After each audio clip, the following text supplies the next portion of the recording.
We're trying to help the students learn how to respond not only to specific questions with specific answers, but to respond to a range of questions, open-ended questions, questions that they might encounter in the future.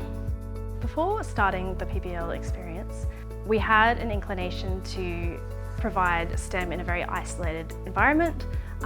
It was always an add-on, an extension-only experience. We've since learned from our experience with the researchers that PBL is really a methodology. The methodology that we thought was STEM previously was actually not as open-ended as we had thought. The main difference that I can see as an outcome of this project for the teachers is that they've relaxed a little about how to deliver STEM. They're not so necessarily having a teacher-focused classroom. It's more of a student-focused classroom where students take ownership of their direction and are able to more effectively project manage their assessments, if you like, which is something that is really important for the workplace. When our students do graduate, to be able to take those skills, those soft skills we call, such as collaboration and teamwork and communication, be able to take those into the workplace is. And so the outcomes worked on the skill sets that the students already had and how good they were at working within groups, how good they were at collaborating, which was very interesting given the context of the students that we used it. Our team experienced two main challenges throughout the course of this project. Firstly being that we had a lot of staffing changes, and the secondly being that we had to redefine our idea of success and failure. Moving away from project-based learning to problem-based learning meant that we had to relinquish a certain amount of control. We had to redefine what control was in a new way, which essentially, rather than having a predefined outcome for a lot of student projects and student experiences, we had to realise that to give students more accountability and more control, we had to take a step back, and that was scary because we don't know where the project ends up all the time. It meant that I took on more of a coaching role.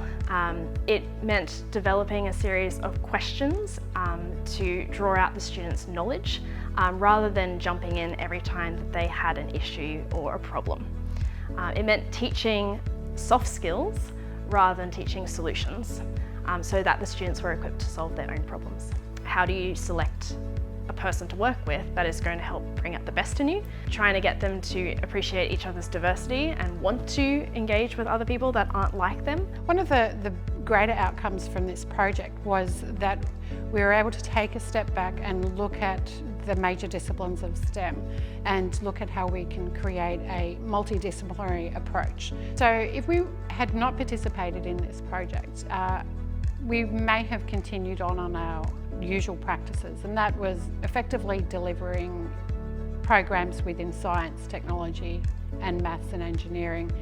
We saw this project as an opportunity to have a more integrated, multidisciplinary approach to learning outcomes, much like the workplace. The greatest insight that I actually got from the project was working and liaising with some of the other teachers from the other schools and talking about what they were doing. For me, being able to give my students a little bit more autonomy was something that I changed in my pedagogy. Before, I liked my classroom very sort of structured. I liked to know what each of the students were doing. Now I treat it more like a buffet menu. I sort of give out menus of questions, and if students want to just focus on a very few harder questions, they're able to do that. And students that really need to practice the easier parts of the concept, they can focus on that. And so allowing that autonomy and allowing that trust of my students is something that's really developed in terms of my pedagogical approach. Being involved in the project, there was probably three main things that I took away from it. The first being that authentic learning is never going to be a neat package. It is going to be a process of growth. Secondly, I probably took away that the underlying principles of PBL can be adapted to suit any school context. You do not need a specialised STEM facility, you do not need a specialised extension unit.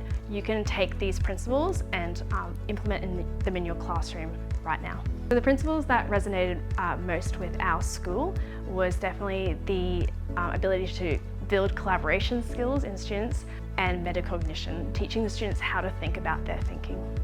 This opportunity has given our students the chance to self-regulate their learning. So they are able to manage their time, they are able to manage their relationships with other team members. They are also able to learn what it means to evaluate and analyse, giving them those metacognitive abilities and skills is challenging. And it's easy to say that that's what they need to do, evaluate or analyse, but actually how do you teach a young student how to evaluate? And I think through this program our teachers have had many rich discussions about how important that is. So working in this project helped us to think about the way in which we deliver our curriculum.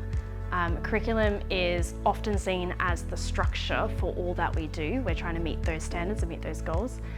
So by assessing what we're trying to do and why we're trying to do it and what we're trying to build in terms of soft skills, we realised that the curriculum doesn't need to be the only thing that controls our classroom.